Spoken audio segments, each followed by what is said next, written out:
Panoorin nyo ito mga kamama. Ayan, si Jessa. Yan yung isa sa mga kasali dito sa tawag ng tanghalan sa Rasbackers.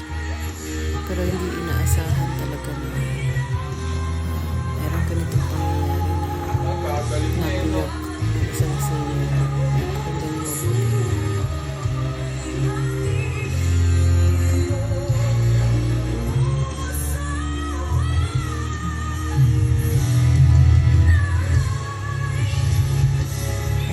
Ay! Sayang. Sayang. Nanghinayang talaga ang mga judges sa kanya.